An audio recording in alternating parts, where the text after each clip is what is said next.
Hello everyone, welcome to our channel skill master. मैं हूँ प्रीति राठौर और आज हम साइकोलॉजी ऑफ लर्निंग का सेकंड पार्ट करने वाले हैं। मतलब कि 58 क्वेश्चन हमने कर लिए थे, नेक्स्ट हम करने वाले हैं और आज हम 55 क्वेश्चन को डिस्कस करेंगे। ठीक है, तो ये हमारा सेकंड पार्ट हो गया और psychology of learning training methodology का सेकंड यूनिट है, ये सभी आप जानते हैं। तो चलिए शुरू करते हैं। हर क्वेश्चन के लिए 10 से 15 सेकंड का टाइम या इससे भी कम टाइम मिलेगा, क्योंकि ये बहुत इजी वाले क्वेश्चन हैं। तो एक तरह से ये हमारे IQ को चेक कर रहे हैं कि हमें जितना आता है, और बिल्कुल नॉर्मल से क्वेश्चन है जिससे हम बड़े बड़े कंसेप्ट को सच्ची में समझ सकते हैं, अच्छे से समझ सकते हैं। तो चलिए शुरू करते हैं आज के क्वेश्चन सेशन को। तो देखिए, पहला क्वेश्चन है हमारे पास, टाइप्स ऑफ लर्निंग इज। यहाँ पे आपको बताने हैं कि लर्निंग के टाइप्स कौन कौन से हैं। ऑप्शन नंबर ए है accidental learning, option number B है deliberate learning, option number C है वोकेशनल लर्निंग, या ऑप्शन नंबर डी है both A and B.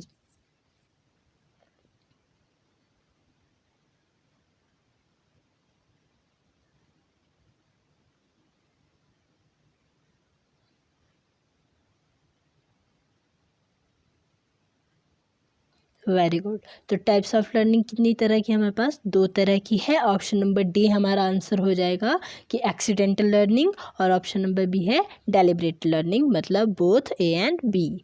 Okay, तो बढ़ते हैं नेक्स्ट क्वेश्चन की तरफ। क्वेश्चन नंबर 59 है डेलिब्रेट लर्निंग, जिसको हम बोलते हैं जानबूझकर सीखना, किसके अंतर्गत आता है? ऑप्शन नंबर ए है rote learning, option number B है mechanical learning, option number C है रेशनल लर्निंग, और ऑप्शन नंबर डी है ऑल ऑफ दीज।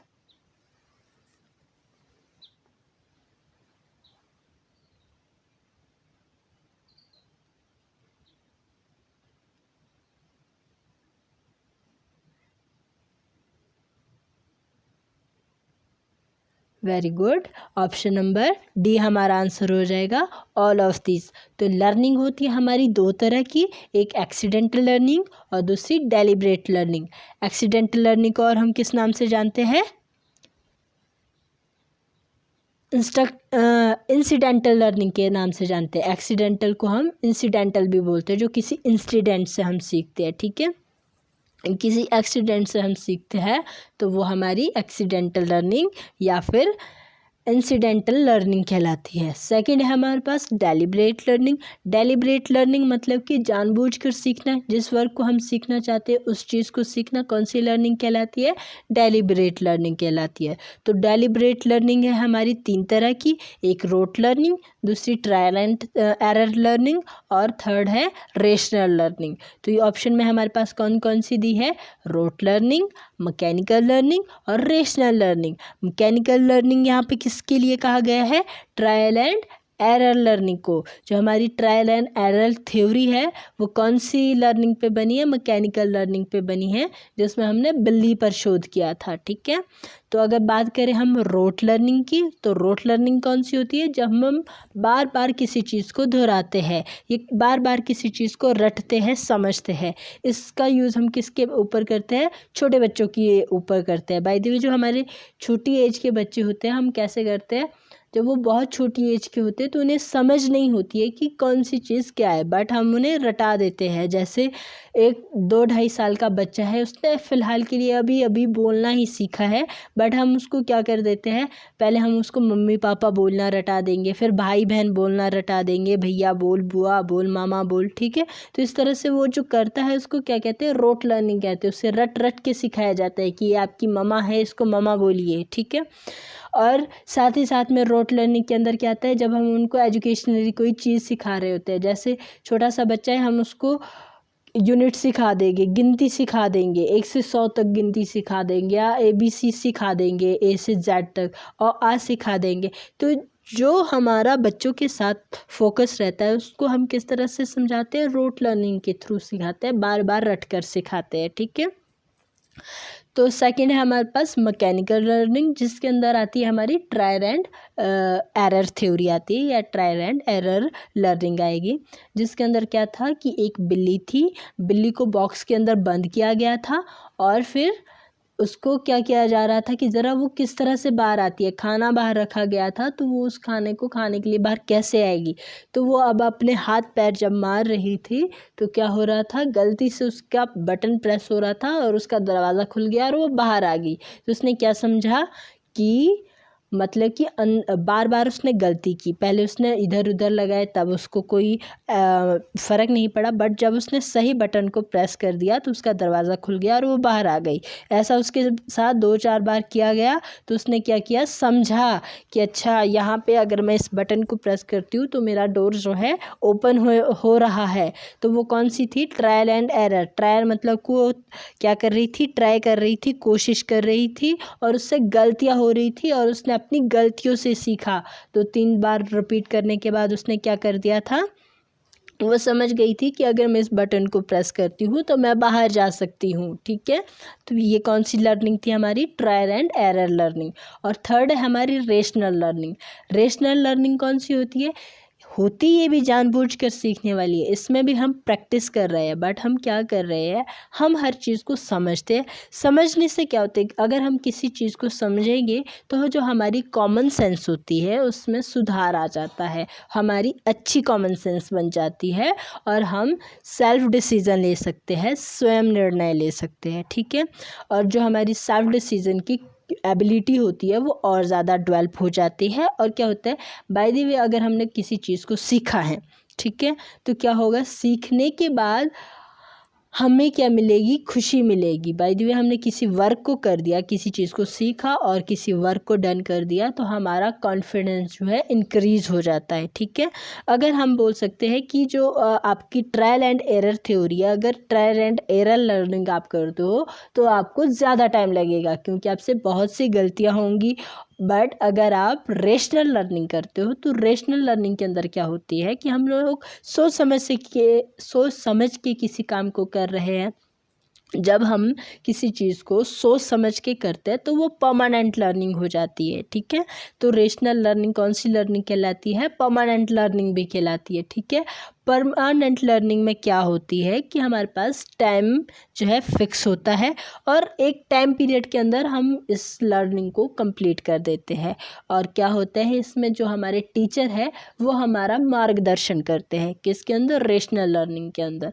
तो रेशनल लर्निंग किस पर होती है, अडल्ट पर ज़्यादातर यूज़ की जाती है। ठीक है, और जो हमारे लर्नर खुद ही कोशिश करे और रिजल्ट ले वो कौन सी होगी, ट्रायल एंड एरर या मैकेनिकल लर्निंग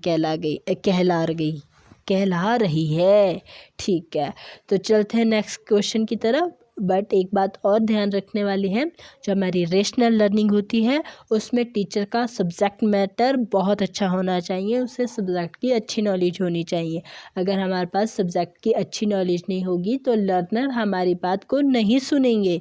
ठीक है, तो बढ़ते हैं नेक्स्ट क्वेश्चन की तरफ। और 59 का आंसर है हमारे पास ऑल ऑफ दीज, मैंने इसको एक्सप्लेन भी कर दिया।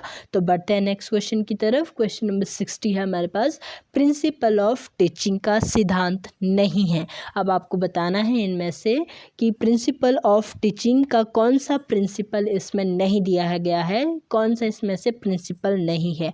ऑप्शन नंबर ए है, पहले पहचाने फिर याद करवाए। पहले आप आइडेंटिफाई कीजिए, आइडेंटिफाई करवाइए और उसके बाद उनको किसी चीज़ को लर्न करवाइए। या ऑप्शन नंबर बी है, सरल से कठिन की ओर, simple to complex. Option number C है, फॉर्मूला बताए उसके बाद पाठ बताए। या ऑप्शन नंबर डी है, पहले सिद्धांत, पहले आप प्रिंसिपल बताए उसके बाद आप थ्योरी बताए। तो आपको बताना है कि कौन सा प्रिंसिपल नहीं है।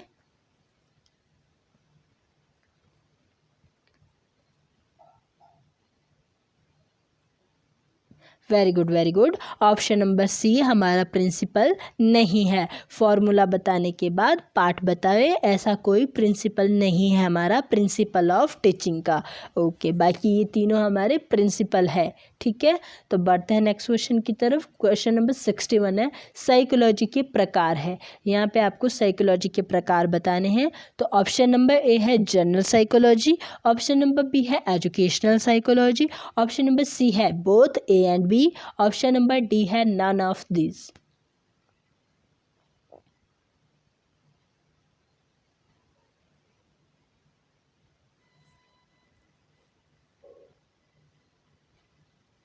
Very good very good. तो ऑप्शन नंबर सी हमारा सही आंसर हो जाएगा। साइकोलॉजी हमारी दो प्रकार की है, एक है जनरल साइकोलॉजी, सेकंड है एजुकेशनल साइकोलॉजी। साइकोलॉजी हमारे पास बहुत तरह की है, उसके बहुत तरह से के प्रकार है, बट ऑप्शन में हमारे पास दो तरह की साइकोलॉजी दी हुई है, जिसकी वजह से हमारा आंसर ऑप्शन नंबर सी हो रहा है। ठीक है, बढ़ते हैं नेक्स्ट क्वेश्चन की तरफ।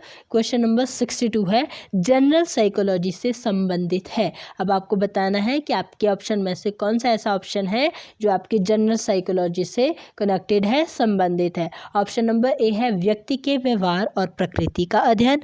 ऑप्शन नंबर बी है physical, mental, social.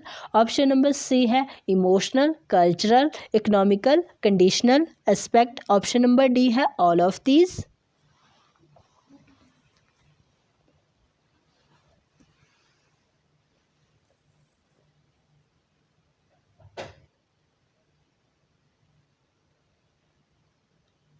Very good, all of these हमारा आंसर हो जाएगा। तो जनरल साइकोलॉजी में ये सभी चीज़ें हमारी जनरल साइकोलॉजी से संबंधित है, व्यक्ति का व्यवहार और प्रकृति का अध्ययन भी, और साथ ही मतलब कि व्यक्ति का बिहेवियर और उसकी प्रकृति का अध्ययन, नेचर का अध्ययन नहीं, मनुष्य की व्यक्तित्व का, मतलब कि जो किसी पर्सनल का जो बिहेव है उसकी नेचुरल कैसा है, उसका स्वभाव कैसा है, उस चीज़ का अध्ययन। साथ ही साथ में हम फिजिकल, मेंटल और सोशल किस तरह से उस चीज़ का अध्ययन करते हैं, साथ ही साथ में किस तरह का इमोशनल है, किस तरह से कल्चरल है, किस तरह से इकोनॉमिकल है, किस तरह की हमारी कंडीशनल एस्पेक्ट है, इन सब चीज़ों का संबंध किससे है, हमारी जनरल साइकोलॉजी से है। ठीक है, तो हमारा आंसर है ऑल ऑफ दीज। बढ़ते हैं नेक्स्ट क्वेश्चन की तरफ। क्वेश्चन नंबर 63 है हमारे पास, शिक्षा के सापेक्ष व्यक्ति के व्यवहार का आकलन किससे संबंधित है।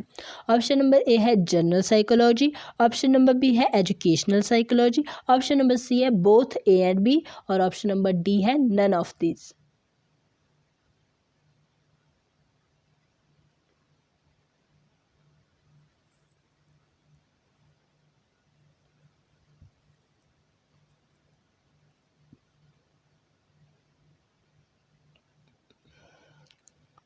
Very good very good. तो ऑप्शन नंबर बी हमारा सही आंसर हो जाएगा। बोथ पे ना जाया कीजिए। देखिए यहाँ पे पूछा क्या है, क्वेश्चन को देखिए, शिक्षा के सापेक्ष मतलब कि एजुकेशन के अंदर अगर हम किसी व्यक्ति के बिहेवियर का आकलन कर रहे हैं तो वो किससे संबंधित है, हमारा एजुकेशनल साइकोलॉजी से। Very good. बढ़ते हैं नेक्स्ट क्वेश्चन की तरफ।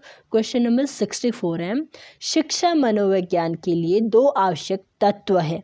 अब आपको दो आवश्यक तत्व बताने हैं इसके अंदर जो आपकी एजुकेशनल साइकोलॉजी से रिलेटेड है। ऑप्शन नंबर ए है आत्म परीक्षण और अवलोकन, जिसको आप बोलते हो introspection and observation. Option number B है घर और सामान, ऑप्शन नंबर सी है अच्छाई और बुराई, और ऑप्शन नंबर डी है all of this.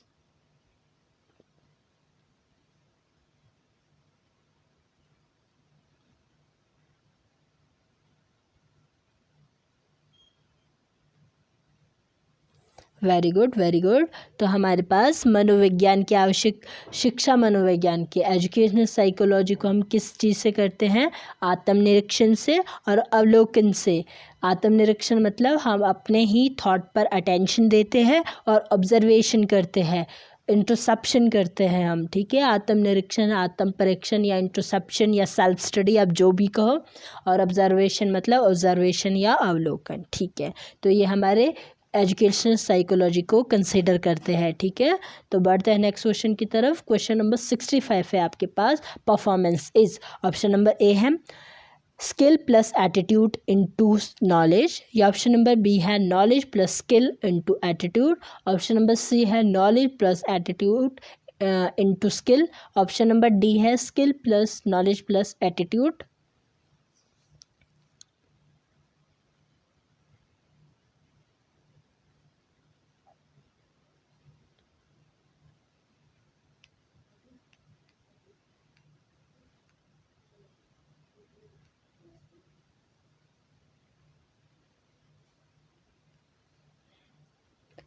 Very good very good. Option number B हमारा आंसर हो जाएगा। Knowledge plus skill into attitude is known as performance. तो परफॉर्मेंस को किस तरह से हम निकालते हैं कि अगर हमारे पास नॉलेज है, साथ ही साथ में स्किल है, और उसको हम अगर एटीट्यूड से मल्टीप्लाई कर दे तो हमें परफॉर्मेंस मिलती है। Very good. बढ़ते हैं नेक्स्ट क्वेश्चन की तरफ। क्वेश्चन नंबर 66 है, कंसंट्रेशन इज। अब आपको बताना है कि कंसंट्रेशन को हम किस तरह से निकालते हैं। ऑप्शन नंबर ए है interest plus attention, option number B है interest plus ability, option number C है इंटरेस्ट प्लस परफॉर्मेंस, और ऑप्शन नंबर डी है performance plus capacity.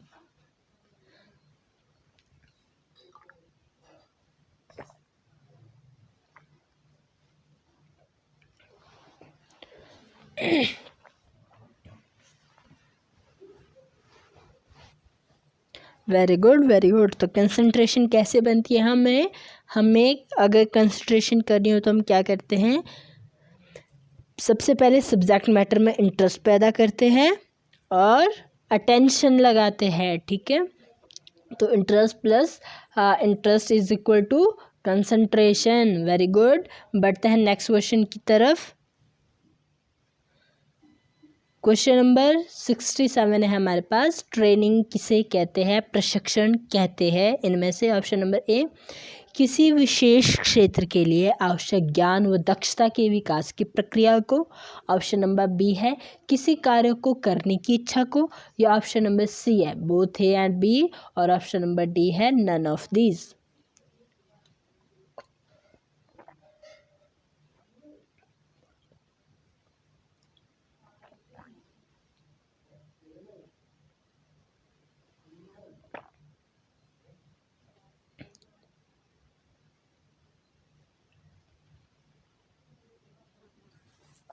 Very good. तो ट्रेनिंग कौन सी कहलाती है हमारी, अगर हम किसी विशेष फील्ड के अंदर किसी विशेष स्किल के लिए अगर हमारे पास नॉलेज है और हम स्किल्ड हो रहे हैं और अपनी दक्षता को एबिलिटी को इम्प्रूव कर रहे हैं, तो वो क्या कहलाती है, ट्रेनिंग कहलाती है।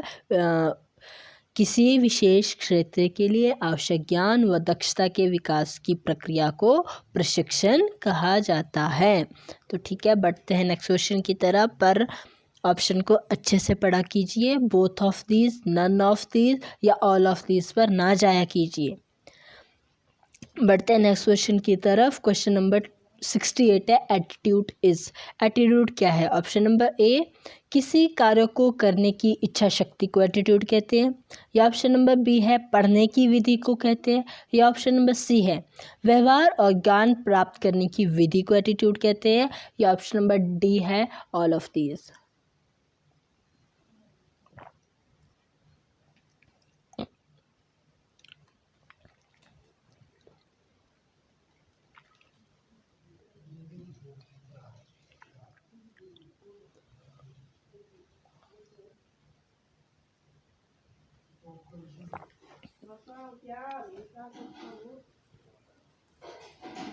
Very good. Option number A हमारा आंसर हो जाएगा।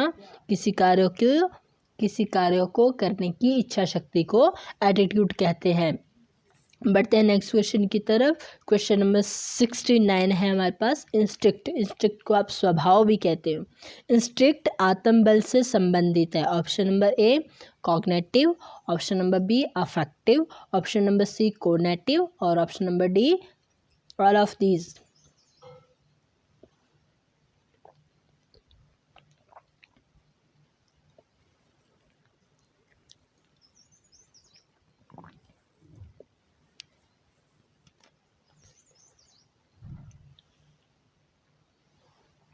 Very good, very good. तो हमारा आंसर है ऑल ऑफ दीज। तो हमारे जो इंस्टिक्ट आत्मबल है वो किससे संबंधित है? कॉग्निटिव से, अफेक्टिव से और कोग्निटिव से। तो हमारा आंसर हो जाएगा ऑल ऑफ दीज। बढ़ते हैं नेक्स्ट क्वेश्चन की तरफ। काइनेसिस सेंसेशन का सेंस ऑर्गन है। अब आपको बताना है जो आपकी काइनेसिस सेंसेशन है या फिर आपकी जो गति संवेदन का है वो कौन से सेंस ऑर्गेनाइज है। ऑप्शन नंबर ए है, ऑप्शन नंबर ए सेंस और pull and press via muscle, option number B है आँख, ऑप्शन नंबर सी है नाक, ऑप्शन नंबर डी है कान।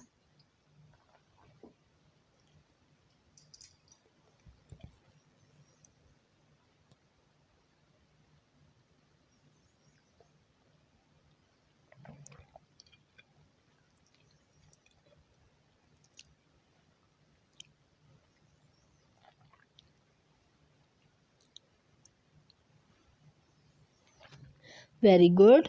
तो काइनेटिक सेंसेशन कौन से सेंस ऑर्गन्स है? Sense of push, pull and press via muscle. ठीक है, तो बढ़ते हैं नेक्स्ट क्वेश्चन की तरफ। क्वेश्चन नंबर 71 है हमारे पास, परसेप्शन इज। परसेप्शन को आप साथ ही साथ में अनुभूति भी बोलते हो, तो आपको बतानी है इनमें से कौन सी है। ऑप्शन नंबर ए है किसी उद्देश्य, अनुभव और आकांक्षाओं के परिणाम प्राप्त करने की प्रक्रिया। ऑप्शन नंबर बी किसी वस्तु और उसके उद्देश्य को जानने की प्रक्रिया। ऑप्शन नंबर सी बाह्य संवेदनाओं को प्राप्त करके उसकी विवेचना के बाद परिणाम प्राप्त करने की प्रक्रिया। या ऑप्शन नंबर डी है उपरोक्त सभी।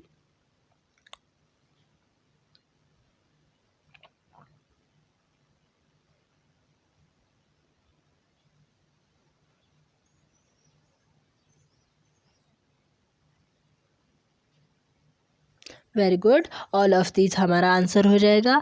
मतलब कि किसी उद्देश्य, अनुभव और आकांक्षाओं के परिणाम को प्राप्त करने की प्रक्रिया भी परसेप्शन कहलाती है।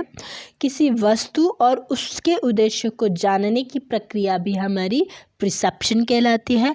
बाह्य संवेदनाएं जो एक्सटर्नल ऑर्गन्स होती है उसको प्राप्त करके उसकी विवेचना करने के बाद जो हमको रिजल्ट मिलता है वो रिजल्ट प्राप्त करने की प्रक्रिया भी परसेप्शन कहलाती है। ओके, तो हमारा आंसर है ऑल ऑफ दिस। बढ़ते हैं नेक्स्ट क्वेश्चन की तरफ। क्वेश्चन नंबर 72 है, अभी हमने पढ़ा है, अब हमने इसका शॉर्ट देखनी है। परसेप्शन से संबंधित है, अब आपने बताना है कि परसेप्शन से क्या चीज़ संबंधित है। ऑप्शन नंबर ए है किसी व्यक्ति के किसी वस्तु के सापेक्ष ज्ञान प्राप्त करना। ऑप्शन नंबर बी प्रस्तुतिकरण की प्रक्रिया। ऑप्शन नंबर सी ज्ञान प्राप्त करने की कोशिश करना।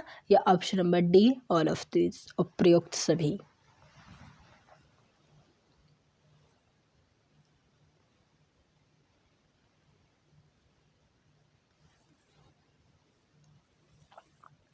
वेरी गुड, वेरी गुड, हमारा आंसर है ऑल ऑफ दीज। किसी वस्तु के सापेक्ष ज्ञान प्राप्त करना, प्रस्तुतिकरण की प्रक्रिया और ज्ञान प्राप्त करने की कोशिश करना परसेप्शन कहलाता है, परसेप्शन से संबंधित है।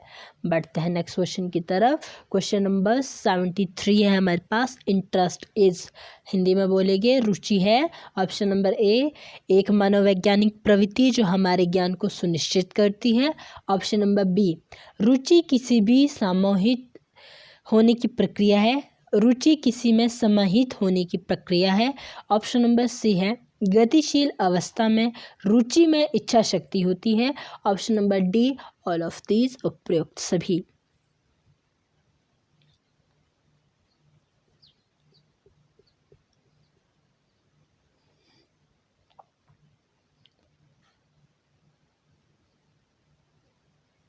Very good, very good. तो इंटरेस्ट में कौन कौन सी है? ये ऑल ऑफ दीज है हमारा कि किसी मनोवैज्ञानिक प्रवृत्ति, एक मनोवैज्ञानिक प्रवृत्ति, एक साइकोलॉजिकल प्रवृत्ति जो हमारे ज्ञान को सुनिश्चित करती है, हमारे नॉलेज को सुनिश्चित करती है। ठीक है, रुचि इंटरेस्ट किसी में सामूहिक होने की प्रक्रिया है। किसी चीज़ में अगर लगन है हमारी, किसी चीज़ को हम एज ए इंटरेस्ट कर रहे हैं तो वो हमारी इंटरेस्ट ही कहलाती है। ठीक है, गतिशील अवस्था में रुचि में इच्छा शक्ति होती है। कोई डायमेनिक फेस है तो उसमें अगर हमारा इंटरेस्ट है, हमारी विल पावर है तो वो भी इंटरेस्ट ही कहलाती है। तो ऑल ऑफ दिस हमारा आंसर हो जाएगा।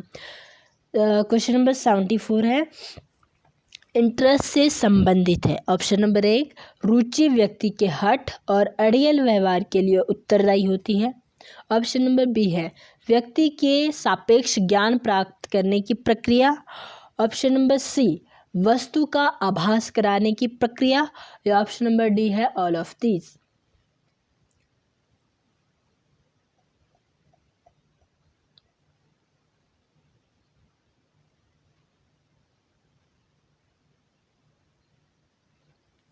Very good, option number A हमारा सही आंसर हो जाएगा। रुचि व्यक्ति के हठ और अड़ियल व्यवहार के लिए उत्तरदायी होती है। ठीक है, जो अभी है हमारे पास, वस्तु के सापेक्ष ज्ञान प्राप्त करने की प्रक्रिया को हम क्या कह रहे हैं, परसेप्शन कह रहे हैं, और वस्तु का आभास करने की प्रक्रिया सेंस ऑर्गन्स। ठीक है, तो ये हो गया हमारा क्वेश्चन 74, आंसर हो गया ऑप्शन नंबर ए। तो बढ़ते हैं नेक्स्ट क्वेश्चन की तरफ। क्वेश्चन नंबर 75 है, लॉस ऑफ इंटरेस्ट के कारक है, कारण है। ऑप्शन नंबर ए चिंता और बुरी आदतें, ऑप्शन नंबर बी पढ़ाई के प्रति आकर्षण के कारण, ऑप्शन नंबर सी शारीरिक कमजोरी, या option number D both A and C. आप किसकी वजह से अपने इंटरेस्ट को खो सकते हो?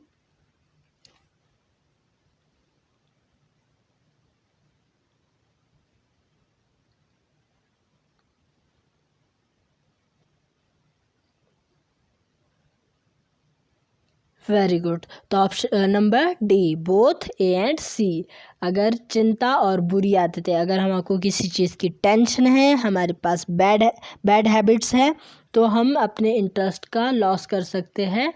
ठीक है, साथ ही साथ में अगर हमारे को वीकनेस है तब भी हमारा इंटरेस्ट लॉस हो जाता है, कम हो जाता है, ख़त्म हो जाता है। ठीक है, बढ़ते हैं नेक्स्ट क्वेश्चन की तरफ। क्वेश्चन नंबर 76 है, ट्रेनर से कम रुचि के कारण हो सकते हैं।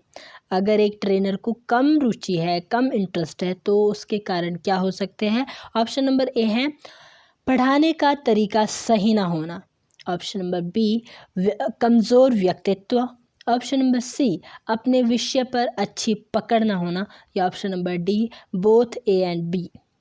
नहीं, ऑप्शन नंबर सी है अपने विषय पर अच्छी पकड़, और ऑप्शन नंबर डी है both A and B.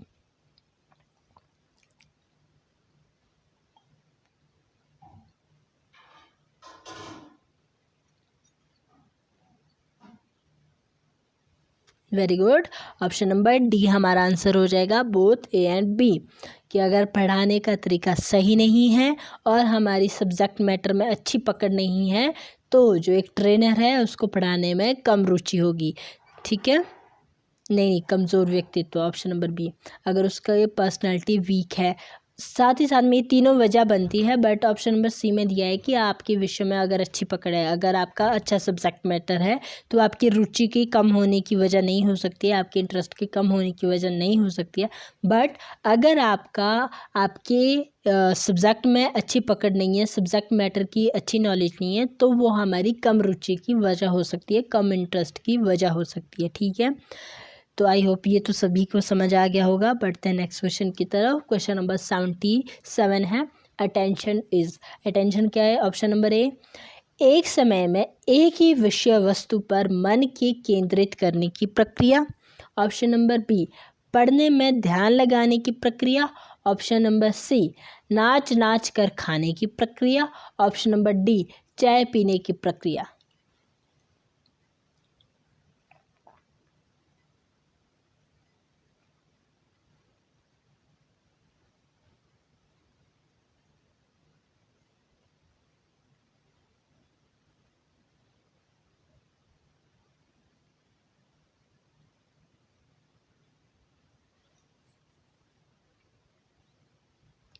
Very good, तो आप बोल सकते हो कि ऑप्शन नंबर ए आपका सही आंसर है। एक समय में एक ही वस्तु पर मन केंद्रित करने की प्रक्रिया अटेंशन कहलाती है।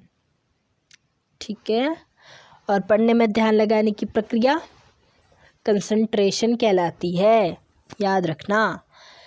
तो बढ़ते हैं नेक्स्ट क्वेश्चन की तरफ। क्वेश्चन नंबर 78 है, टाइप्स ऑफ अटेंशन इज। अब आपको बताने हैं आपकी अटेंशन के टाइप। ऑप्शन नंबर ए है general attention, option number B है selective attention, option number C है बोथ ए एंड बी, और ऑप्शन नंबर डी है none of these.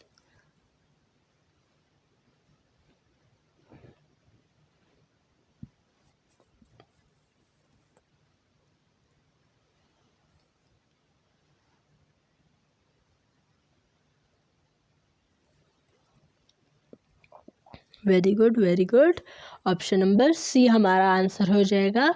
Types of attention है general and selective attention. Okay, सामान्य रुचि, सामान्य ध्यान और सेलेक्टिव ध्यान। ओके, बढ़ते हैं नेक्स्ट क्वेश्चन की तरफ। क्वेश्चन नंबर 79 है, रुचि और ध्यान के संबंध में सही कथन है। यहाँ पे आपके इंटरेस्ट और अटेंशन की बात हो रही है और पूछा जा रहा है कि इसके लिए सही स्टेटमेंट कौन सी है। ऑप्शन नंबर ए, रुचि आंतरिक ध्यान का परितोष है। ऑप्शन नंबर बी, रुचि एक समय में ध्यान को एक ही वस्तु पर केंद्रित करती है। ऑप्शन नंबर सी, रुचि एक बुद्धिमत्तापूर्ण ध्यान है। और option number D, all of these.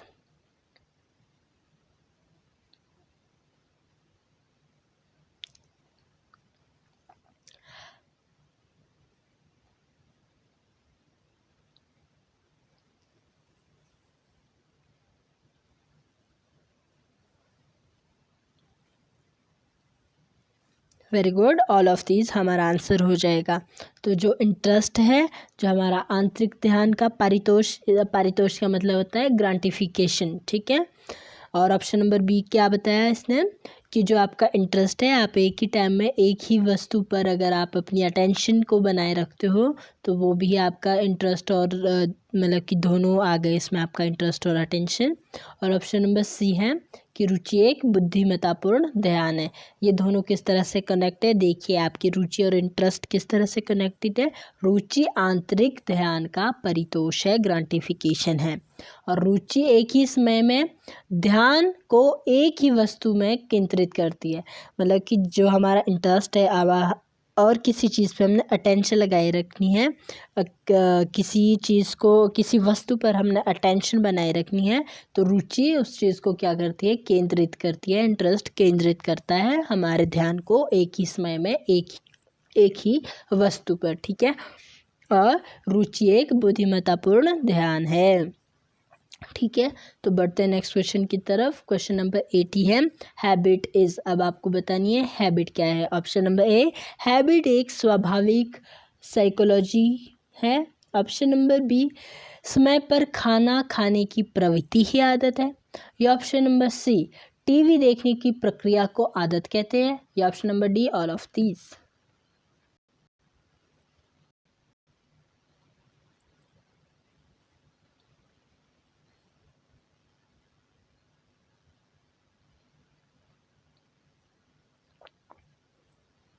Very good, तो ऑप्शन नंबर ए हमारा सही हो जाएगा। हैबिट एक स्वाभाविक मनोवैज्ञानिक प्रवृत्ति है। बढ़ते हैं नेक्स्ट क्वेश्चन की तरफ। क्वेश्चन नंबर 81 है, आदत के लिए सही विकल्प का चुनाव करें। ऑप्शन नंबर ए है, कुछ विशेष गुणों को प्राप्त करने से ही आदत बनती है। ऑप्शन नंबर बी, एक ही कार्य को बार बार पुनरावृत्ति से आदत बनती है। ऑप्शन नंबर सी, सीखने और शिक्षण की प्रक्रिया में महत्वपूर्ण भूमिका होती है। Option number D, all of these.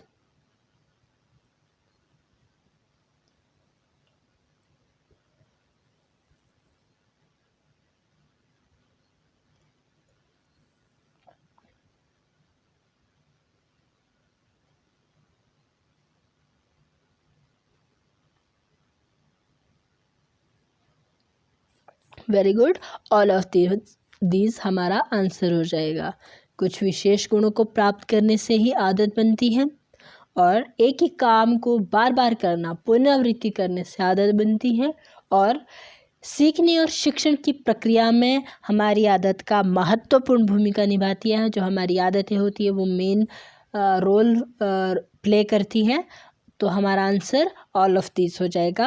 81 का आंसर ऑल ऑफ दीज। बढ़ते हैं नेक्स्ट क्वेश्चन की तरफ। क्वेश्चन नंबर 82 है, आदत के गुण है। अब आदत के गुण की बात हो रही है। ऑप्शन नंबर ए, सुधार का विरोध। ऑप्शन नंबर बी, दोहराना। ऑप्शन नंबर सी, एकरूपता। Option number D, all of these.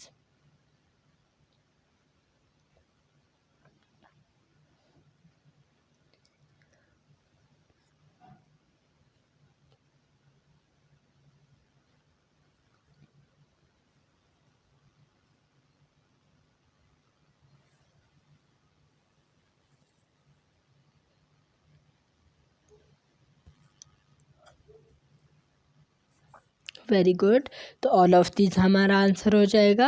अब आदत के गुण हैं सुधार का विरोध। अब आप बोलेंगे सुधार का विरोध कैसे हो, या बाय द वे अगर आपकी कोई आदत है जो कि बन चुकी है, उसको सुधारना क्या हो जाएगा, एक तरह से विरोध होना शुरू हो जाएगा। आप किसी चीज़ को सुधारना चाहते हो बट आपसे वही चीज़ बार बार हो रही है, क्योंकि बार बार किसी चीज़ को करना, एक ही चीज़ को बार बार करना दोहराना कहलाता है, एकरूपता कहलाता है। और जब हम उसको चेंज करना चाहते हैं तो एकदम से हम कर नहीं पाते हैं। तो ये सभी गुण हमारे आदतों के होते हैं। तो ऑल ऑफ दिस हमारा आंसर हो जाएगा। बढ़ते हैं नेक्स्ट क्वेश्चन की तरफ। क्वेश्चन नंबर 83 है, बुरी आदतों को कैसे सुधारा जा सकता है। ऑप्शन नंबर ए है स्वयं को सुझाव देने के सिद्धांत से। ऑप्शन नंबर बी नई आदत बनाने के सिद्धांत से। ऑप्शन नंबर सी बुरी संगत को छोड़ने के सिद्धांत से। या option number D all of these.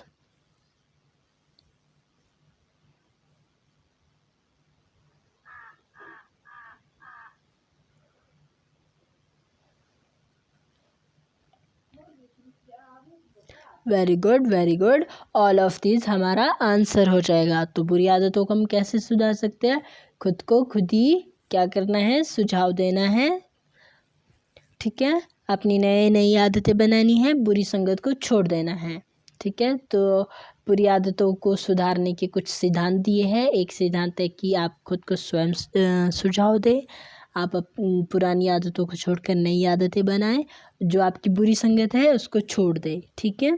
तो बढ़ते हैं नेक्स्ट क्वेश्चन की तरफ। क्वेश्चन नंबर 84 है, लर्निंग के लिए सही है। ऑप्शन नंबर ए सिर्फ जानना ही, सीखना नहीं। ऑप्शन नंबर बी सीखना एक गतिशील और सतत प्रक्रिया है। ऑप्शन नंबर सी सीखना संवेदना का परिणाम है। Option number D all of these.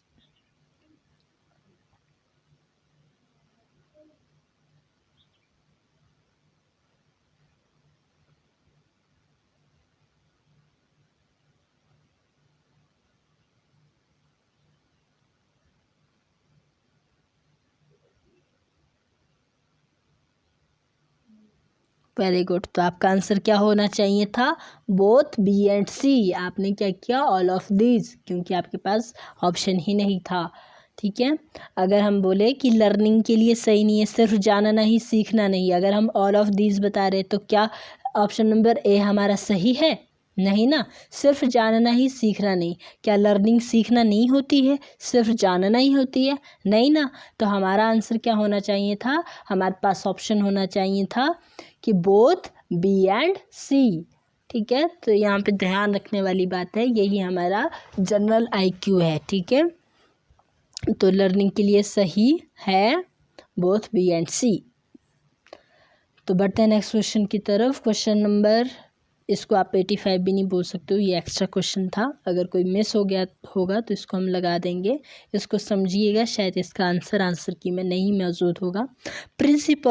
Principal of teaching के लिए सही नहीं है। ऑप्शन नंबर ए हमेशा सरल से कठिन की ओर पढ़ाए। ऑप्शन नंबर बी पहले विशेष फिर सामान्य बताए। ऑप्शन नंबर सी पहले जोड़ना फिर विच्छेदन करना सिखाएं। ऑप्शन नंबर डी पहले देखे फिर बिना देखे हुए किताबें बताएं।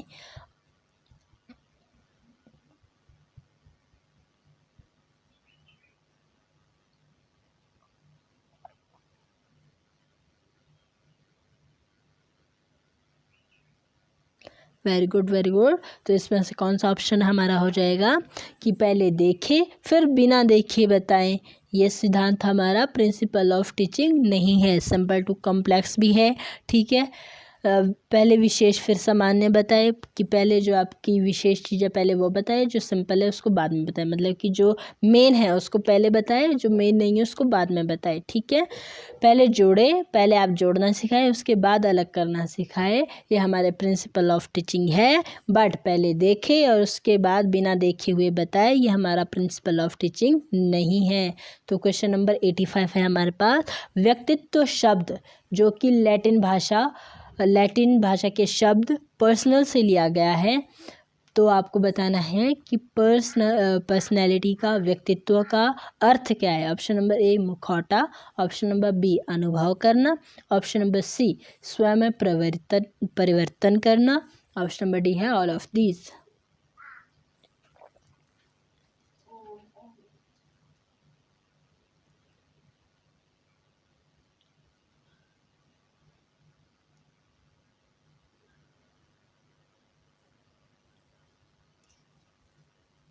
Very good. तो ऑप्शन के अकॉर्डिंग व्यक्तित्व का अर्थ क्या हो जाएगा, मास्क हो जाएगा, मुखौटा हो जाएगा। ठीक है, तो बढ़ते हैं नेक्स्ट क्वेश्चन की तरफ। क्वेश्चन नंबर 86 है, पर्सनैलिटी कहते हैं। ऑप्शन नंबर ए, अनुभव के आधार पर प्राप्त की गई संपूर्णता को। ऑप्शन नंबर बी, पढ़ने की प्रक्रिया को। ऑप्शन नंबर सी, अच्छे कपड़े पहनने की प्रक्रिया को। या option number D, all of these.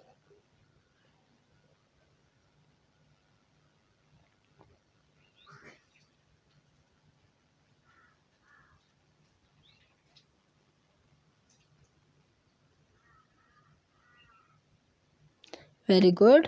तो ऑप्शन नंबर ए हमारा सही आंसर हो जाएगा कि अनुभव के आधार पर प्राप्त की गई संपूर्णता को पर्सनैलिटी कहते हैं। ठीक है, तो बढ़ते हैं क्वेश्चन नंबर 87 की तरफ। प्रिंसिपल ऑफ टीचिंग के लिए सही नहीं है। फिर से आपके पास ऑप्शन आ गए हैं। ऑप्शन नंबर ए है, पहले वास्तविक फिर काल्पनिक बताएं। ऑप्शन नंबर बी, हमेशा पहले याद कराएं फिर पहचान बताएं। ऑप्शन नंबर सी, पहले अनुभव करें फिर सामान्य व्यवहार करें। ऑप्शन नंबर डी, पहले ज्ञान करें फिर उसकी दक्षता बताएं।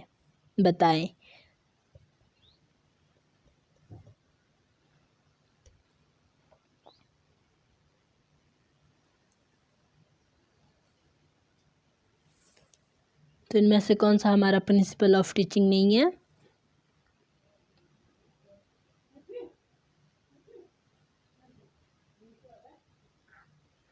Very good. Option number B हमारा प्रिंसिपल ऑफ टीचिंग नहीं है कि हमेशा पहले याद करा दिया जाए और उसके बाद उसकी पहचान बता दी जाए।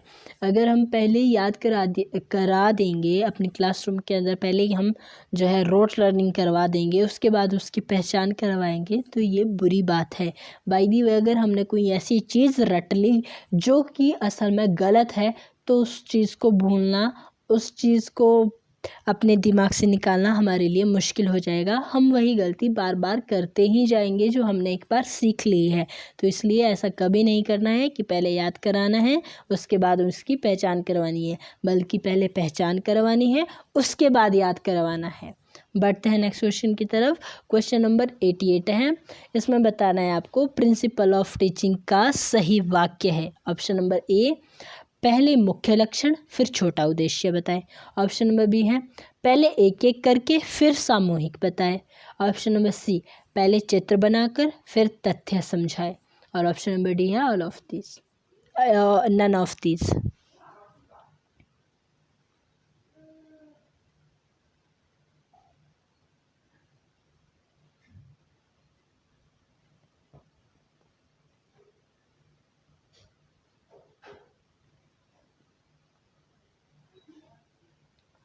Very good, very good. तो ऑप्शन के मुताबिक हमारा आंसर हो जाएगा ऑप्शन नंबर ए, पहले मेन ऑब्जेक्टिव बताए, मेन प्रिंसिपल बताए, मेन ऑब्जेक्टिव बताए, उसके बाद उसके छोटे छोटे ऑब्जेक्टिव बताएं। तो ऑप्शन नंबर ए हमारा सही आंसर हो जाएगा कि पहले मुख्य लक्षण फिर छोटा उद्देश्य बताएं। ठीक है, तो बढ़ते नेक्स्ट की तरफ। क्वेश्चन नंबर 89 है, प्रिंसिपल ऑफ लर्निंग के लिए सही नहीं है। ऑप्शन नंबर ए, सीखने के क्रियाकलाप आवश्यक हैं। ऑप्शन नंबर बी, सीखना पुराने अनुभव पर निर्भर करता है। ऑप्शन नंबर सी, विद्यार्थी तभी सीखता है जब उसे सीखने की इच्छा होती है। ऑप्शन नंबर डी, प्रभावकारी सीख के लिए सतत आकलन आवश्यक है।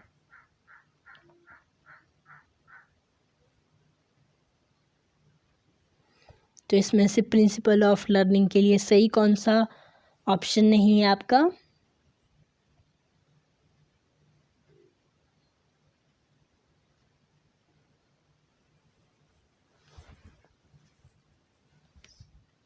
तो ऑप्शन नंबर डी हमारा सही आंसर हो जाएगा कि प्रिंसिपल ऑफ टीचिंग लर्निंग कौन सा नहीं है, प्रभावकारी सीख के लिए सतत आकलन आवश्यक है। ठीक है, तो आवश्यक नहीं है। अगर हम प्रभावकारी तरीके से किसी चीज़ को सीखना चाहते हैं तो इवैल्यूएशन की उतनी ज़्यादा आवश्यकता नहीं है हमारे को प्रिंसिपल ऑफ लर्निंग के अंतर्गत। ठीक है, तो बढ़ते हैं क्वेश्चन नंबर 90 की तरफ। टीचर मस्ट बी के लिए सही नहीं है। Option number A, friendly. Option number B विश्वासी, ऑप्शन नंबर सी ईमानदारी, ऑप्शन नंबर डी संदेहपूर्ण पढ़ाने वाला।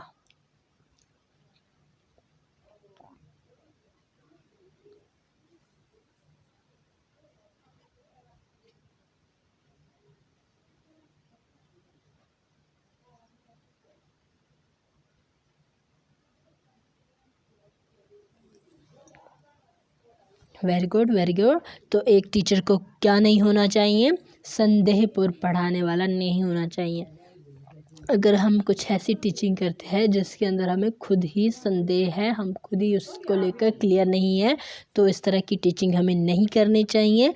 तो teacher must be is not, मतलब कि teacher is not must be संदेहपूर्ण पढ़ाने वाला। ठीक है, तो क्वेश्चन नंबर 91 है, फिजिकल डिफरेंस में साइको, मतलब कि साइकी मतलब शरीर गठन से संबंधित नहीं। Option number A tall and short, option number B fat, option number C lean और ऑप्शन नंबर डी रोबोस्ट।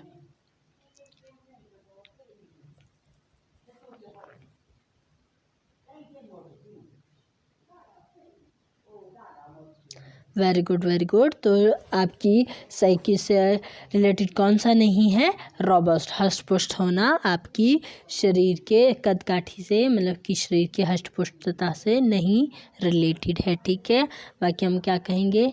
ये लंबा है, ये छोटा है, ये मोटा है, ये दुबला है, ये पतला है। हम ये कहते हैं ना किसी को देखकर, बट हम ये नहीं कहते कि हष्ट-पुष्ट है।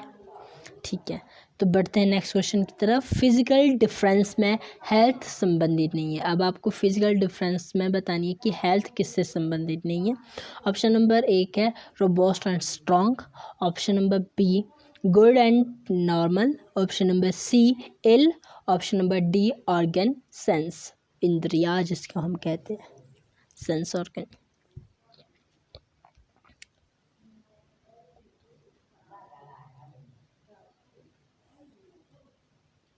Very good. तो फिजिकल डिफरेंस में हेल्थ से संबंधित क्या नहीं है? सेंस ऑर्गन हमारे हेल्थ से संबंधित नहीं है। ओके, बढ़ते हैं नेक्स्ट क्वेश्चन की तरफ। फिजिकल डिफरेंस में हैंडीकैप्ड से संबंधित है। अब आपको बताना है कि फिजिकल डिफरेंस में हैंडीकैप्ड से क्या संबंधित है। Option number A defect in any sense organ, sense organ में कोई डिफेक्ट होना, option number B robust, option number C handsome और ऑप्शन नंबर डी है अगली।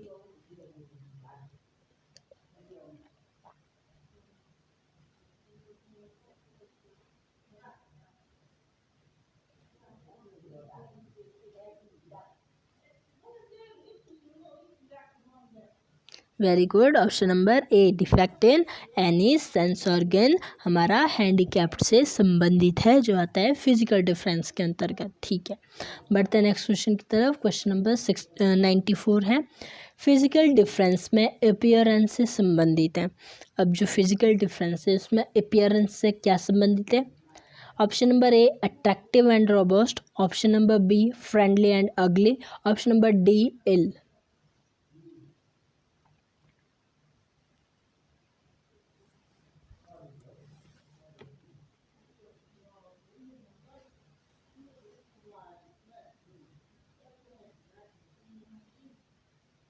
Very good, option number A हमारा आंसर हो जाएगा अट्रैक्टिव एंड रोबोस्ट। ओके, तो आपके आंसर की में ऑप्शन नंबर डी दिया था, तो इल अगर आप बीमार है तो वो आपकी अपीयरेंस से कैसे दिखेगा? ठीक है, तो फिजिकल डिफरेंस में अपीयरेंस किससे संबंधित है? अट्रैक्टिव एंड रोबोस्ट से संबंधित है। तो क्वेश्चन नंबर 95 है हमारे पास, साइकोलॉजिकल डिफरेंस में कोऑपरेशन से संबंधित नहीं है। Option number A follow trainees, option number B economy, option number C teacher, option number D friend and family.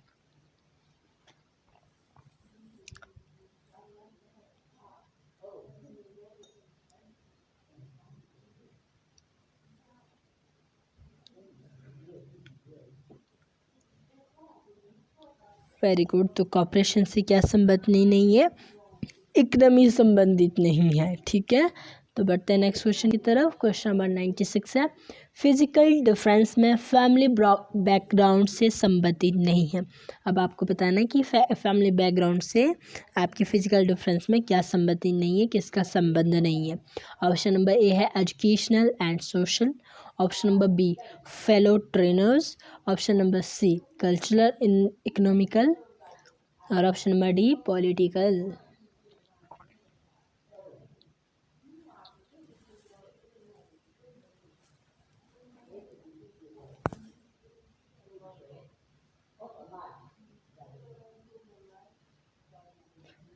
Very good, very good. Option number B संबंधित नहीं है। फेलो ट्रेनीज हमारे background of physical difference से संबंधित नहीं है। तो 97 है, बिल्ली से संबंधित सिद्धांत है। Option number A conditional response theory, option number B insight learning, option number C trial and error theory, और option number D learning by imitation theory.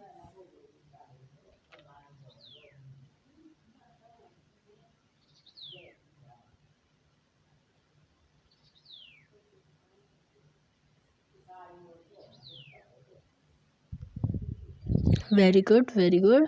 Option number C trial and error theory हमारा जो है बिल्ली से संबंधित है। ठीक है, तो बढ़ते हैं नेक्स्ट क्वेश्चन की तरफ। क्वेश्चन नंबर 98 है, साइकोलॉजिकल डिफरेंस में एपैथी से संबंधित नहीं है। Option number A fellow trainees, option number B drama, option number C teacher and friend, option number D family.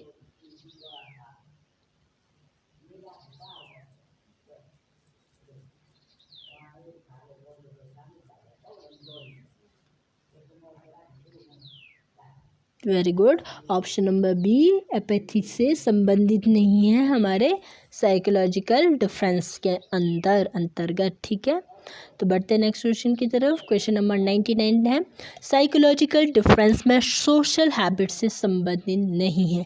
अब यहाँ पे सोशल हैबिट की बात हो रही है। Option number A sports, option number B drama, option number C cultural activities, और option number D है टीचर।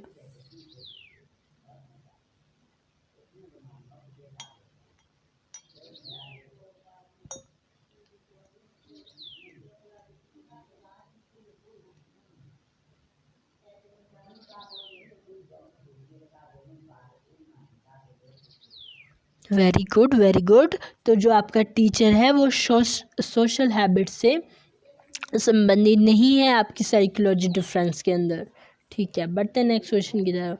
क्वेश्चन नंबर 100 है, विद्यार्थी की बुद्धि योग्यता की विभिन्नताओं को ध्यान में रखते हुए शिक्षक को कक्षा में किन किन तरीकों का उपयोग करना चाहिए। ऑप्शन नंबर ए है inter class grouping, option number B है individual instructional, option number C homogeneous grouping, या ऑप्शन नंबर डी है ऑल ऑफ दिस।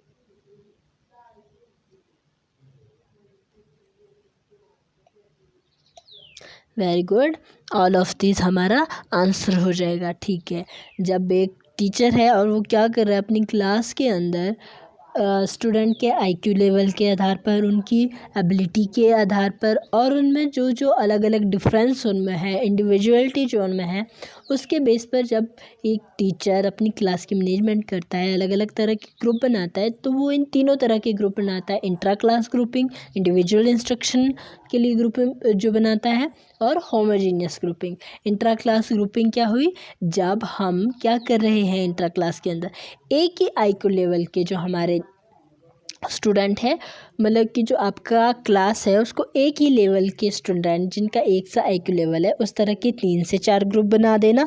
और इंडिविजुअल इंस्ट्रक्शन मतलब कि जिस ग्रुप के बच्चों को जितनी आपके ज्ञान की ज़रूरत है, जितने नॉलेज की ज़रूरत है, जिस तरह से उनको नॉलेज की ज़रूरत है, उस तरह से उनको नॉलेज प्रोवाइड करवाने के लिए ग्रुप बनाना इंडिविजुअल इंस्ट्रक्शन के अंदर आएगा।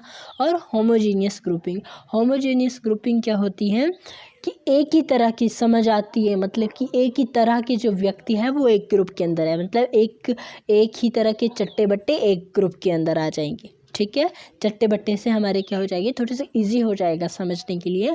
बाकी हम इसको अगर सही शब्दों के अंदर कहना चाहे तो हम बोलेंगे जो सिमिलर से स्टूडेंट है उनका एक अलग से ग्रुप बनाना, ठीक है, अलग अलग ग्रुप बनाना।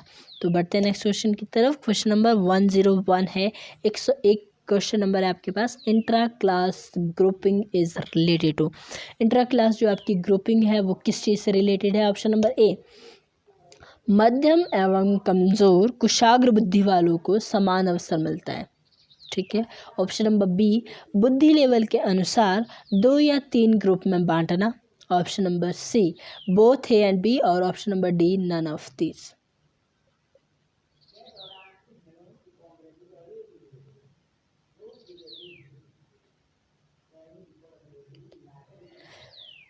Very good, very good. तो बोथ ए एंड सी। तो इंट्रा क्लास ग्रुपिंग के अंदर हम क्या करते हैं, जितने भी हमारे चाहे वो मीडियम वाले हैं या फिर लो लेवल है जिसका कुशाग्र बुद्धि का, इंटेलिजेंसी का, उनको समान रूप से अवसर मिलेगा अपनी क्लास के अंदर, अपने ग्रुप के अंदर परफॉर्म करने का, परफॉर्मेंस करने का। और ऑप्शन नंबर बी है बुद्धि लेवल के अनुसार, मतलब आपके आईक्यू लेवल के अकॉर्डिंग आपको 2 या 3 ग्रुप में बांट देना क्या कहलाता है, इंट्रा क्लास ग्रुपिंग कहलाता है, ठीक है। तो ऑप्शन नंबर सी हमारा आंसर हो जाएगा, both A and B. Question number 102 है हमारे पास, 102 है हमारे पास, होमोजीनियस ग्रुपिंग से संबंधित है। अब आपको होमोजीनियस की बात करनी है। ऑप्शन नंबर ए, बुद्धि लेवल के अनुसार ना कि कम उम्र के अनुसार। ऑप्शन नंबर बी, कार्यकुशलता के आधार पर उनके ग्रुप बदलते रहना। Option number C, both A and B. और option number D, none of these.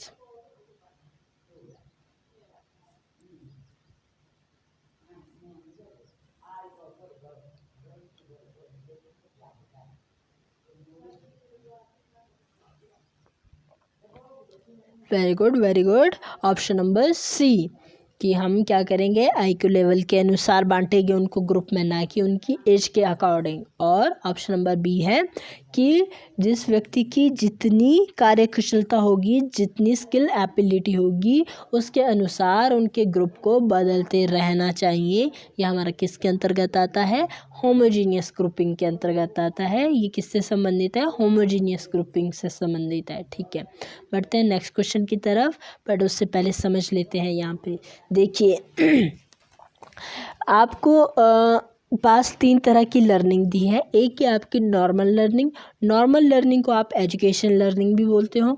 Second है हैंड स्किल, हैंड स्किल मतलब वोकेशनल। और थर्ड कॉलम है आपका केमिकल का, ठीक है।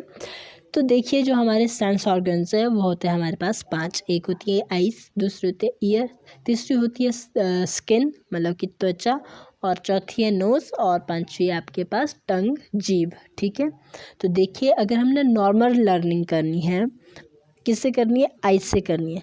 तो नॉर्मली अगर हम किसी चीज़ को पढ़ते हैं, किसी चीज़ को देखते हैं, किसी चीज़ को सीखते हैं, तो कितना % सीखते हैं हम नॉर्मल लर्निंग के अंदर, 75%। और अगर हैंड स्किल को, वोकेशनल के अंदर अगर हम किसी स्किल को देख रहे हैं तो हम उसको कितना % सीख पाएंगे, 25%। और अगर हम केमिकल की बात कर रहे हैं, किसी केमिकल रिएक्शन को अगर हम देख रहे हैं तो हम कितना % सीख पाते हैं, 25%। तो 75, 25, 25 कितने हो गए, 100 हो गए। सिर्फ और सिर्फ इसी में ही 100 की जो है % दी हुई है कि अगर हम नॉर्मल लर्निंग करते हैं तो आई से हम 75% करते हैं, और अगर हम हैंड स्किल सीखते हैं देख करके तो हम 25% सीखते हैं, और अगर केमिकल है कोई तो उसको हम कितना सीखते हैं, 25% सीखते हैं। अब नेक्स्ट करते हैं बात कान की। अगर हम नॉर्मली किसी चीज़ को सुनते हैं तो सुन करके हम कितना सीख सकते हैं, 13%, 13% सीख सकते हैं। और अगर हम किसी हैंड स्किल के बारे में सुन रहे हैं तो उसको कितना % हम सीख पाएंगे, 10% सीख पाएंगे। और केमिकल के अंदर कितना सीख पाएंगे कानों से, सिर्फ और सिर्फ 5 से 6%। अब है टच की बात आ रही है, आपकी स्किन की बात आ रही है, त्वचा की बात आ रही है, ठीक है। तो नॉर्मली आप अगर किसी चीज़ को टच करके सीख रहे हो लर्निंग के अंदर, एजुकेशन के अंदर, तो आप कितना सीखते हो 6%। और हैंड स्किल के अंदर वोकेशनल की बात आ गई, स्किल की बात आ गई, तो स्किल को कितना सीखेंगे हम, अगर हम खुद ही अपने हाथों से किसी वर्क को करेंगे 63% सीखेंगे, ठीक है। और केमिकल कितना सीखेंगे 5 से 7%। अब नॉर्मल है, नॉर्मल नहीं, स्मेल है हमारे पास जो हम नोज से करते हैं, तो नॉर्मली अगर लर्निंग करनी है हमारे को तो 3% सीख पाएंगे। अगर हम हैंड स्किल की लर्निंग करने वाले हैं नोज़ के थ्रू तो 1% करेंगे, बट अगर हम केमिकल की करने वाले हैं तो हम 27% करेंगे, ठीक है। कोई स्मेल आ रही है तो केमिकल रिएक्शन हमारे पे कितना होगा 27% होगा, 27% हम सीखेंगे, ठीक है। अब बात करते हैं टेस्ट की, टंग की बात आ रही है। नॉर्मली लर्निंग कितनी करेंगे हम अपनी टंग से 3%, और हैंड स्किल 1%, ठीक है। और केमिकली 35% सीखेंगे। अब देखिए जो हमारी लर्निंग है, जो नॉर्मल लर्निंग है, आई में क्या कर रहे हैं हम 75% सीख रहे हैं, और कान से कितना परसेंट सीख रहे हैं 13% सीख रहे हैं, टच करके कितना परसेंट सीख रहे हैं 6% सीख रहे हैं, स्मेल करके 3%, और चख करके 3%। ये हो गई हमारी 100।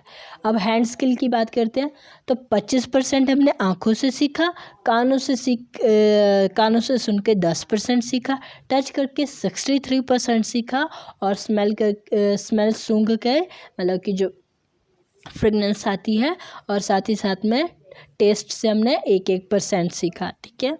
और केमिकल के अंदर कैसे सीखा, आई से 25% सीखा, कान से 5 से 6% सीख लिया, टच करके 5 से 7% सीख लिया, और नोज से हमने 27% सीख लिया, और टेस्ट करके 35% सीख लिया। केमिकल की सबसे ज़्यादा परसेंट की टेज किसके अंदर है, टंग के अंदर है, 35% है। चख करके अगर बाय द वे कोई सामान हमने बनाया है अपने घर में, कोई हमने खाने पीने की कोई चीज़ बनाई है, तो हमको उसका कितना पता लग जाता है कि वो कितनी अच्छी बनी है, तो 37% लग जाता है, 35% लग जाता है, सॉरी। तो चखने का सबसे ज़्यादा काम किसके अंदर आता है, आपकी केमिकल के अंदर आता है, ठीक है। और हैंड स्किल का सबसे ज़्यादा काम किसके अंदर है, टच के अंदर है, और 63% है, ठीक है। और फिर किसकी परसेंटेज है, आइज। नॉर्मल लर्निंग हम कितनी करते हैं 75% करते हैं, ठीक है, जो देख करके हम क्या करते हैं। तो बढ़ते हैं अब इनके क्वेश्चन की तरफ। क्वेश्चन नंबर 103 है, 103 है आपके पास। आई सेंस ऑर्गन द्वारा मैक्सिमम लर्निंग की जा सकती है। अब आप आई सेंस ऑर्गन से कितनी % तक लर्निंग कर सकते हो, कितनी मैक्सिमम लर्निंग रहती है आपकी। ऑप्शन नंबर ए है एजुकेशनल 75%, वोकेशनल 80%, या ऑप्शन नंबर सी है केमिकल 25%।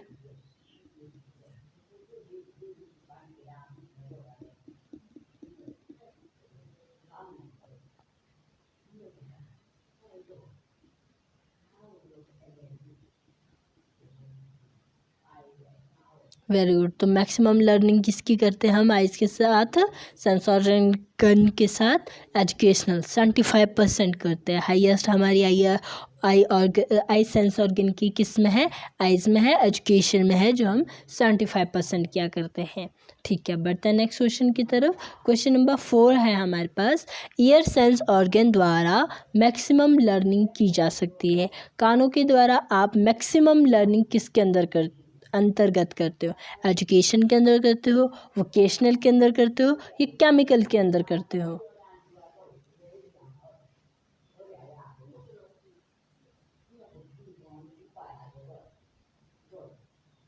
Very good. तो सुन करके सबसे ज़्यादा मैक्सिमम लर्निंग किस में की जाती है, एजुकेशनल के अंदर की जाती है। तो बढ़ते हैं नेक्स्ट क्वेश्चन की तरफ। क्वेश्चन नंबर 105 है हमारे पास। ईयर सेंस ऑर्गन द्वारा वोकेशनल लर्निंग का % है। इसमें कान की सेंस पूछी है, जो हम वोकेशनल लर्निंग के अंदर कर रहे हैं, तो कितनी % कर रहे हैं हम, 10%, 25%, 15%, या कोई भी नहीं।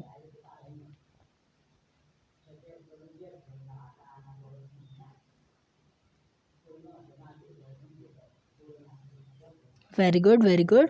10% कर रहे हैं हम वोकेशनल लर्निंग के अंदर। अपने कानों से कितना % सीख पा रहे हैं? 10% सीख पा रहे हैं, 10% लर्निंग कर पा रहे हैं। ठीक है, बढ़ते हैं नेक्स्ट क्वेश्चन की तरफ। किस सेंस ऑर्गन का वोकेशनल लर्निंग में प्रतिशतता सबसे अधिक रहती है? अब पूछी गई कि कौन सा सेंस ऑर्गन है जिसकी वोकेशनल लर्निंग मतलब हैंड स्किल के अंदर सबसे ज़्यादा प्रतिशत रहती है, परसेंटेज रहती है। ऑप्शन नंबर ए है स्किन, ऑप्शन नंबर बी है नोज, ऑप्शन नंबर सी है ईयर और ऑप्शन नंबर सी है आईज, ऑप्शन नंबर डी है ईयर।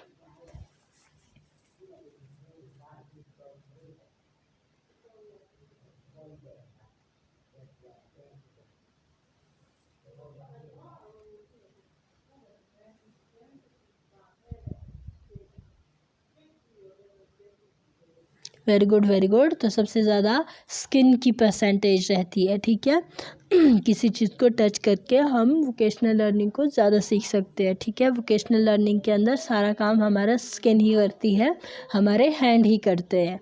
बढ़ते हैं नेक्स्ट क्वेश्चन की तरफ। क्वेश्चन नंबर 107 है आपके पास। किस सेंस ऑर्गन का केमिकल लर्निंग में सबसे अधिक प्रतिशतता रहती है? ऑप्शन नंबर ए है टंग, ऑप्शन नंबर बी है ईयर, ऑप्शन नंबर सी है नोज, ऑप्शन नंबर डी है eye.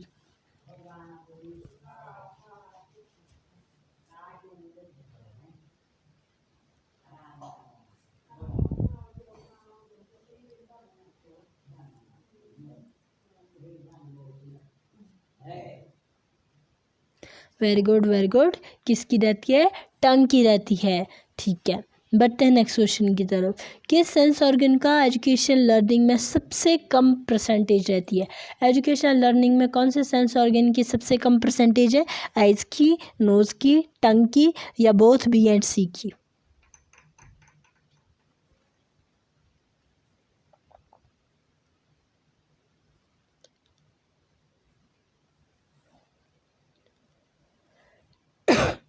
Very good very good. Option number D हमारा आंसर हो जाएगा, both B and C. Nose और टंग की कितनी परसेंटेज थी हमारे पास? 3% थी दोनों की। Very good. तो सेम परसेंटेज थी, 3% थी। तो सबसे कम किसकी रही हमारे पास? नाक की और जीभ की। बढ़ते हैं नेक्स्ट क्वेश्चन की तरफ। किस सेंस ऑर्गन का वोकेशनल लर्निंग में सबसे कम परसेंटेज रहती है? अब सबसे कम परसेंटेज किसकी रहती है? ऑप्शन नंबर ए है स्किन, ऑप्शन नंबर बी है नोज, ऑप्शन नंबर सी है जीभ टंग और ऑप्शन नंबर डी है आपका ईयर, कान।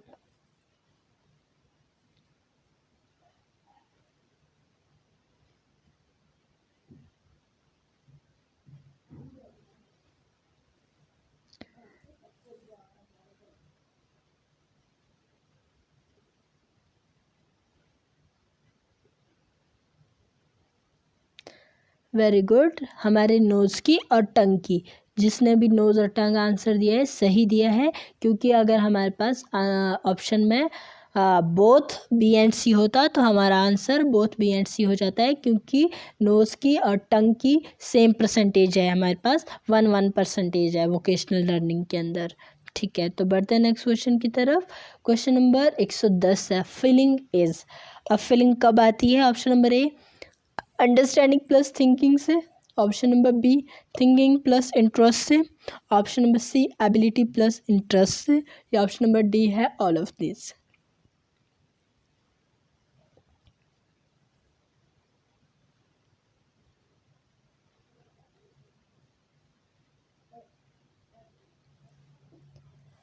Very good very good very good. Option number A understanding plus thinking. अगर हमें किसी चीज़ की अंडरस्टैंडिंग है, साथ ही साथ में हम उसके बारे में सोच भी रहे हैं, तब हमारे पास किसी भी वर्क को लेकर फीलिंग आती है। ठीक है, तो बढ़ते हैं नेक्स्ट क्वेश्चन की तरफ। Capacity is.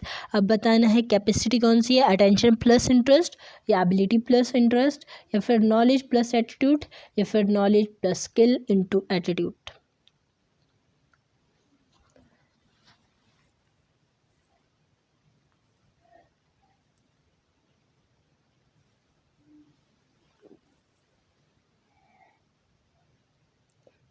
Very good, very good.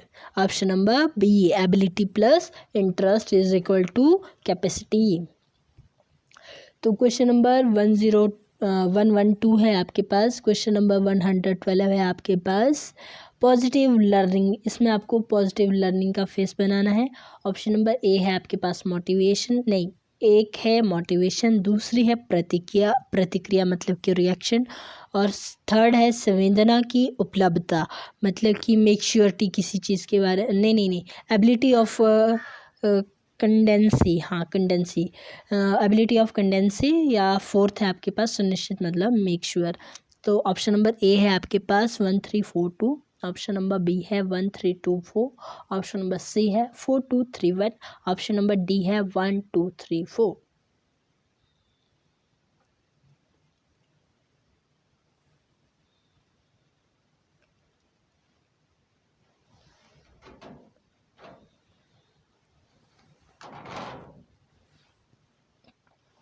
Very good, very good. तो ऑप्शन नंबर बी आपका सही आंसर हो जाएगा कि सबसे पहले मोटिवेट होना है पॉजिटिव लर्निंग के लिए, सेकंड में आपको संवेदना की उपलब्धता करवानी है, एबिलिटी ऑफ कंडेंस करनी है, उसके बाद क्या करनी है आपको, प्रतिक्रिया करनी है, रिएक्शन देना है, ठीक है, और फोर्थ में मेक श्योर कि आप श्योर हो जाओगे पॉजिटिव लर्निंग को प्राप्त करने के लिए, ठीक है, या मेक श्योर हो जाओगे पॉजिटिव लर्निंग करने के लिए।